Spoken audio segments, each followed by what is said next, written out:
Hello everyone, please subscribe my channel and hit the bell icon to get all notification. Hello everyone, आज हम लोग class 7 chapter NCERT chapter first को पढ़ेंगे geography की, जो कि है क्या, इन्वायरमेंट यानी हमारा पर्यावरण के बारे में आज हम लोग पढ़ेंगे। आखिर इन्वायरमेंट होता क्या है? तो आप जान लो कि वह कंडीशन जिसमें आप रहते हो, आप काम करते हो, वही क्या है, आपका इन्वायरमेंट है। तो आप जिस इन्वायरमेंट में रहते हो, जिस कंडीशन में रहते हो, वहाँ पे लिविंग और नॉन लिविंग थिंग्स दोनों आते हैं। ठीक है, तो इन्वायरमेंट क्या है? आपकी वह कंडीशन है जिसमें आप रहते हैं, the condition in which you live, work, यही क्या है, आपका इन्वायरमेंट है। और भी बहुत सारी चीज़ें हो जाएंगी। तो हमारे जो भी कंडीशन में हम लोग जीते हैं, परिस्थिति में हम लोग जीते हैं, उसमें क्या क्या नॉन लिविंग और लिविंग दोनों चीज़ें आ जाती हैं। तो इसकी फर्स्ट लाइन है, after the long vacation when Ravi started to going to school again he notice that the only playground next to his school was dug up. कह रहा है कि लंबी छुट्टियों के बाद जब रवि स्कूल जा रहा था, तब उसने देखा कि उसके स्कूल के पास में जो खेलने का मैदान था, जहाँ वो लोग खेला करते थे, उसकी क्या हो चुकी थी, खुदाई हो चुकी थी। वही फिर कह रहा है, people said that a huge building with many flats will be constructed there. वहाँ के लोगों ने कहा कि यहाँ पे बहुत बड़ी बिल्डिंग बनेगी जहाँ पे फ्लैट्स बनेंगे, इसीलिए यहाँ पे क्या की गई है, खुदाई की गई है। Ravi was almost in tear when he realise that the big playground with its soft grass, marigold and butterflies is gone forever. जो रवि था उसकी आंखों में एकदम आंसू आ गए थे जब उसने रियलाइज़ किया कि वो बड़ा सा प्लेग्राउंड जहाँ पे वो मुलायम घास थी, मैरी गोल्ड्स यानी फ्लावर्स थे, बटरफ्लाई, ये अब नहीं रहे, सारे चले गए हमेशा के लिए। He shared his feeling with his classmates. उसने अपनी जो फीलिंग है अपने क्लासमेट्स को बताई। In the assembly, the principal too sadly observed, see how our environment is changing. सुबह की जो असेंबली थी उसमें जो प्रिंसिपल थे उन्होंने बहुत उदासी से कहा, देखो कैसे हमारा जो पर्यावरण है, इन्वायरमेंट है, वो बदल रहा है। In the class Ravi asked his teacher what is environment. कह रहा है कि जब क्लास में रवि ने टीचर से पूछा कि व्हाट इज़ इन्वायरमेंट, पर्यावरण क्या है। Whatever you see in your surrounding said that teacher. तो टीचर ने कहा कि तुम अपने आसपास जो कुछ भी देखते हो वही क्या है, तुम्हारा इन्वायरमेंट है, पर्यावरण है। ठीक है, नेक्स्ट देखेंगे हम लोग। Ravi thought aloud. That means the school buildings, tables, chair in the classroom, even that open field, the road, the garbage, my friend, all are parts of my environment. तो जो रवि ने कहा, इसका मतलब ये स्कूल की बिल्डिंग हो गई, टेबल हो गया, चेयर, क्लासरूम, यहाँ तक कि ये खेलने के लिए जो हमें ओपन फील्ड है, वो रोड, गार्बेज और जितने भी मेरे दोस्त हैं, वो सब क्या इन्वायरमेंट के पार्ट हैं। Yes said the teacher. तो टीचर ने कहा हाँ, but wait, some objects are created by nature. लेकिन टीचर ने कहा ठहरो, कुछ ऐसी चीज़ें हैं जिसको नेचर ने बनाया है। For example mountains, river, tree, animals.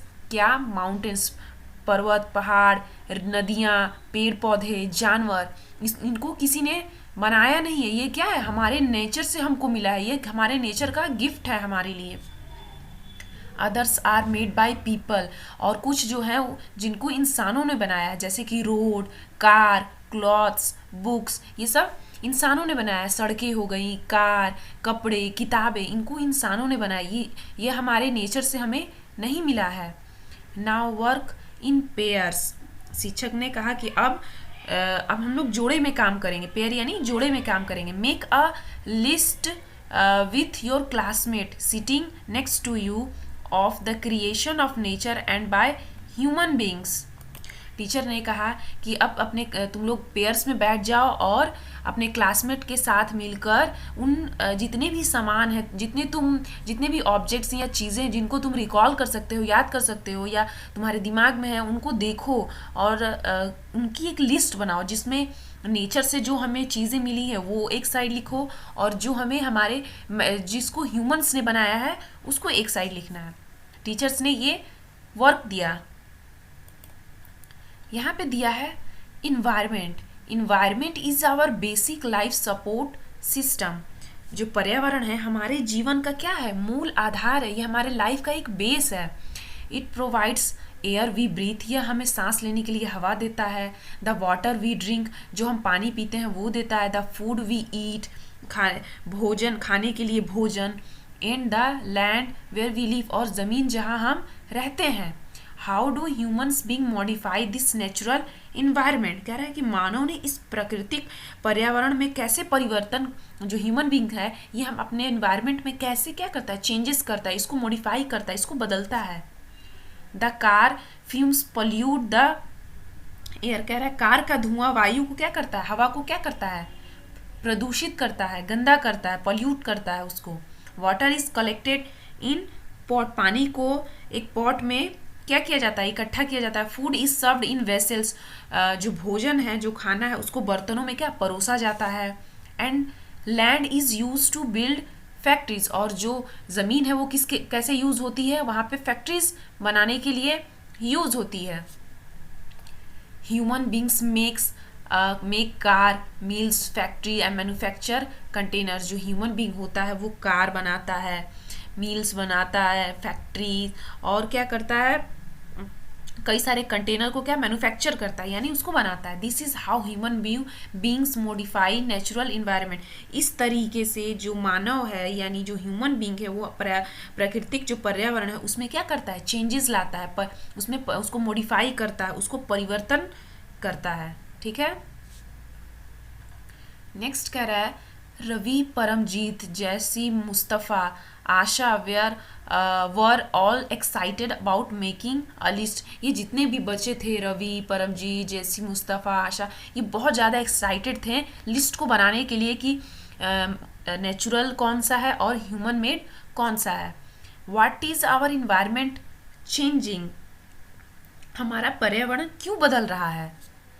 Asked Iqbal, Iqbal ने पूछा कि हमारा जो इन्वायरमेंट है वो क्यों बदल रहा है। It's all because of our need, कह रहा है कि ऐसा हमारी ज़रूरतों के कारण होता है, जो भी हमारी नीड्स है इसकी वजह से इसमें चेंजेस आ रहे हैं। दे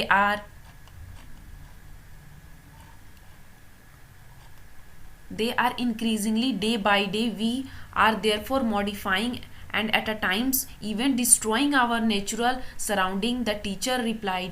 तो टीचर ने कहा कि कभी तो इंसान अपनी ज़रूरतों के लिए इन्वायरमेंट में चेंजेस लाता है, और अपनी ज़रूरतों को पूरा करने के लिए इंसान जो ह्यूमन बींग्स है वो हम अपने सराउंडिंग्स को, अपने इन्वायरमेंट को क्या कर रहा है, नेचुरल जो भी रिसोर्सेस हैं उसको डिस्ट्रॉय कर रहा है, अपने नेचर को क्या कर रहा है, नुकसान पहुँचा रहा है अपनी ज़रूरतों को पूरा करने के लिए। यहाँ पे फिगर दिया हुआ है, आप लिख सकते हैं कंपोनेंट ऑफ इन्वायरमेंट। यहाँ पे इन्वायरमेंट का क्या दिया हुआ है, कंपोनेंट दिया हुआ है, यानी पर्यावरण के कुछ घटक दिए हुए हैं। यहाँ पे नेचुरल में क्या आ जाएगा, हवा, हमारा एटमॉस्फेयर, ये नेचुरल है, मैन मेड नहीं है। वाटर, लैंड, वाटर हाइड्रोस्फीयर, इसके बारे में हम लोग आगे पढ़ेंगे। लैंड, लिथोस्फीयर, ह्यूमन मेड यानी जिनको ह्यूमंस ने बनाया, buildings, park, bridges, road, monuments, इमारतें, इंडस्ट्रीज। ह्यूमन में दिखा रहा है इंडिविजुअल, यहाँ पे फैमिली भी, कम्युनिटी, कैसे एक इंडिविजुअल जो है फैमिली क्रिएट करता है, फैमिली जो मिल्स, कई सारी फैमिली मिलके कम्युनिटी एक क्रिएट करती हैं, यानी ये इंडिविजुअल एक अकेला, फैमिली यहाँ पे दिखाया गया है ग्रुप्स में, कम्युनिटी यानी ये हो जाएगा आपका समुदाय, रिलीजन यानी धर्म, एजुकेशनल यानी शैक्षिक, इकोनॉमिक्स यानी आर्थिक, राजनैतिक पॉलिटिकल सिचुएशन। ठीक है, यानी ये राजनीतिक स्थिति। यहाँ पे एक दिया हुआ है बायोटिक और एबायोटिक, ये होता क्या है। तो the world of living organism, example plants and animal, कह रहा है कि जितने भी लिविंग ऑर्गेनिज्म है उनका जो वर्ल्ड है, उनकी जो दुनिया है वही क्या है, बायोटिक है। बायोटिक से आप सीधा रिलेट करिएगा कि जितने भी लिविंग ऑर्गेनिज्म है वो बायोटिक्स में आ जाएंगे, जैसे कि प्लांट्स और एनिमल, ह्यूमन में क्या है, बायोटिक में आ जाएंगे, बायोटिक में। और एबायोटिक में आके आ जाएगा the world of non living, non living की जो दुनिया है, जैसे कि लैंड हो गया, सॉयल हो गया, ये माउंटेन्स हो गए, ये सब क्या है, अबायोटिक में आ जाएंगे। From the above conversation, you would understand that the place, people, thing and the nature that surround any living organism is called environment। कह रहा है कि ऊपर आपने देखा, आप समझ गए होंगे कि किसी भी जीवित प्राणी मतलब किसी भी लिविंग ऑर्गेनिज्म के चारों ओर पाए जाने वाले लोग, स्थान, वस्तु एवं प्रकृति को ही क्या कहते हैं, पर्यावरण कहते हैं। ठीक है, फ्रॉम कह रहा है कि जितने भी मतलब किसी भी लिविंग ऑर्गेनिज्म के आसपास पाए जाने वाले लोग हो गए, पीपल, प्लेस, थिंग, ये सारे मिलके क्या बनाते हैं, इन्वायरमेंट बनाते हैं, यानी पर्यावरण बनाते हैं। हमारा जो इन्वायरमेंट है it is a combination of natural and human made phenomena. कह रहा है कि जो हमारा ये पर्यावरण है वो किसका कॉम्बिनेशन है, यानी किससे मिलके बना है, नेचुरल और ह्यूमन मेड दोनों जो परिस्थितियां हैं उसमें क्या है, इसमें मौजूद है। ये क्या है, किसका कॉम्बिनेशन है, नेचुरल एंड ह्यूमन मेड का। While the natural environment refers to the biotic, कह रहा है कि नेचुरल इन्वायरमेंट जो है उसमें वो बायोटिक्स में आ जाएंगे, और ए बायोटिक में कैसा आ जाएगा, जो भी और चीज़ें बच गई जैसे कि सॉयल, लैंड, ये सब किस में आ जाएंगे, अबायोटिक में आ जाएंगे। नेक्स्ट क्या है हमारा, नेचुरल इन्वायरमेंट यानी प्राकृतिक पर्यावरण। तो नेचुरल इन्वायरमेंट होता क्या है, नेचुरल का मतलब क्या हो गया, जो हमें नेचर से मिला है, जिनको इंसानों ने नहीं बनाया, जो हमें नेचर के द्वारा गिफ्ट मिला है। जैसे कि इसमें क्या क्या आ जाएंगे, land, water, air, plants and animal comprises the natural environment. कह रहा है कि ज़मीन, पानी, हवा, पौधे और जो जानवर है, ये सारे मिलकर क्या बनाते हैं, नेचुरल इन्वायरमेंट बनाते हैं। कह रहा है कि You all familiar with the meaning of lithosphere, hydrosphere, atmosphere and biosphere from your previous classes। कह रहा है कि आप सभी इन सारे वर्डों के बारे में क्या जानते होंगे, अपने पिछले क्लास में आपने पढ़ा होगा।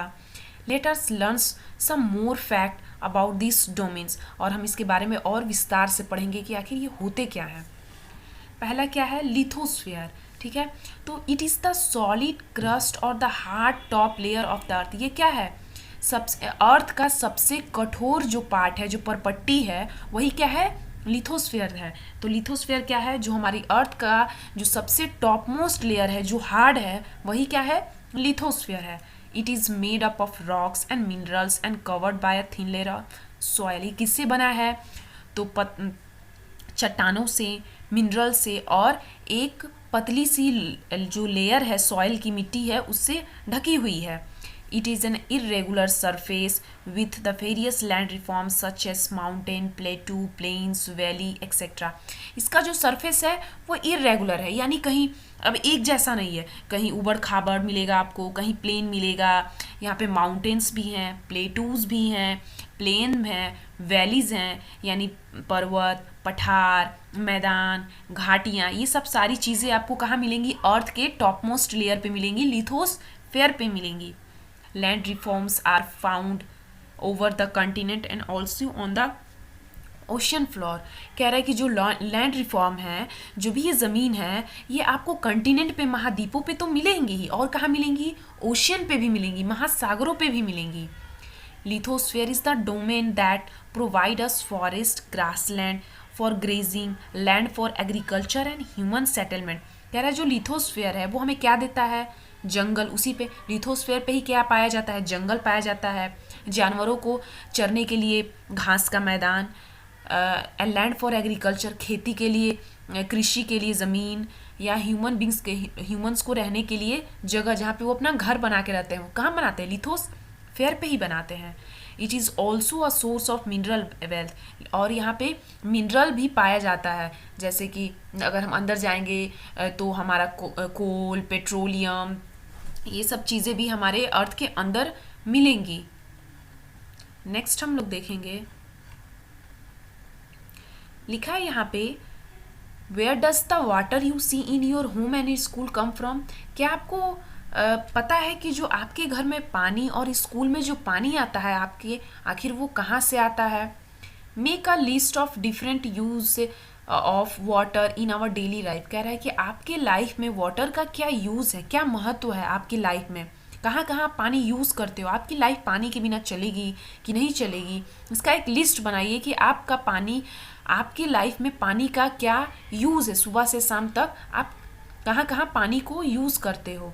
Have you seen any one wasting water, क्या आपने पानी को बर्बाद करते हुए किसी को देखा है? हाउ, कैसे, और कैसे बर्बाद करते हुए देखा है, इसके बारे में आप लोग डिस्कस करिए। आप इसके बारे में, जैसे कि पानी जो है बहुत सारे लोग बर्बाद करते हैं, जहाँ पे 1 गिलास पानी की ज़रूरत है वहाँ पे लोग 5-6 गिलास पानी को क्या करते हैं, यूज़ करते हैं।